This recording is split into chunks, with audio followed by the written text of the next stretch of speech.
नमस्ते दोस्तों, हमारे साथ जुड़ने के लिए शुक्रिया। आज मैं एक ऐसे विषय पर बात करना चाहता हूं जो अभी लाखों लोगों को प्रभावित कर रहा है। भारत में बाढ़ स्थिति बहुत गंभीर है और यह न केवल लोगों को बल्कि उस इंफ्रास्ट्रक्चर को भी प्रभावित कर रहा है जिस पर हम हर दिन निर्भर रहते हैं। सबसे पहले आइए बात करते हैं कि भारत में क्या हो रहा है। पूर्वोत्तर भारत पिछले कई सालों में आई सबसे भीषण बाढ़ का सामना कर रहा है।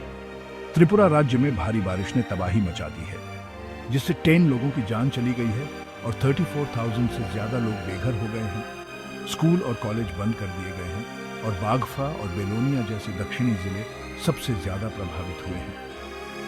अब जब आप बाढ़ के बारे में सोचते हैं तो आप शायद पानी से लबालब सड़कों और डूबे हुए घरों के बारे में सोचते हैं, लेकिन जो चीज अक्सर नजरअंदाज कर दी जाती है वह है क्रिटिकल इंफ्रास्ट्रक्चर जो तबाह हो जाता है। सड़कें नदियों में तब्दील हो गई हैं, जिससे यात्रा करना या जरूरी सामान पहुंचाना लगभग नामुमकिन हो गया है। सीवर लाइनें उफान पर हैं, जिससे प्रभावित निवासियों के लिए मुसीबत और बढ़ गई है। गांवों और छोटे जिलों में स्थिति और भी बदतर है। खराब सड़कों और अपर्याप्त ड्रेनेज सिस्टम्स के कारण बचाव कार्य सुचारू रूप से चलाना बेहद मुश्किल हो रहा है। कल्पना कीजिए कि सीने तक पानी में बिना किसी रास्ते के चलने की कोशिश करना, यह एक भयानक सपने जैसा है। लाखों लोग भयंकर बाढ़ से जूझ रहे हैं। भारत के कई शहर विशेष रूप से प्रभावित हुए हैं। कुछ निवासियों में नाराजगी है। उनका मानना है कि अगर बिंदुर बांध से पानी छोड़ने के बारे में पहले से चेतावनी दी गई होती तो बाढ़ को रोका जा सकता था। बिजली कटौती और संचार व्यवस्था ठप होने से राहत कार्यों में और भी मुश्किलें आ रही हैं। स्वयंसेवक और सेना के जवान फंसे हुए लोगों को बचाने के लिए दिन रात काम कर रहे हैं, लेकिन चुनौतियां बहुत बड़ी हैं। सैकड़ों हजारों लोग फंसे हुए हैं, घर और दुकानें डूबे हुए हैं और कृषि भूमि के विशाल क्षेत्र जलमग्न हैं।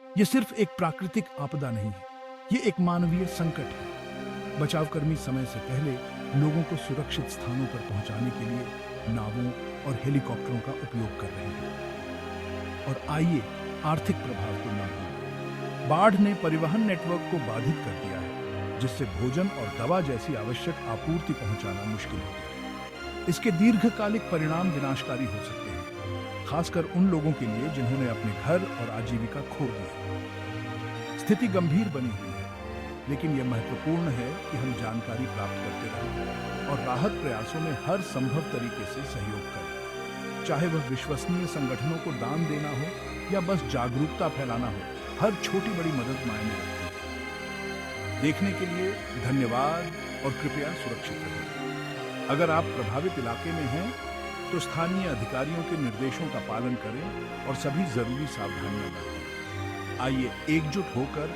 जरूरतमंदों की मदद करें। अगली बार तक अपना ख्याल रखें।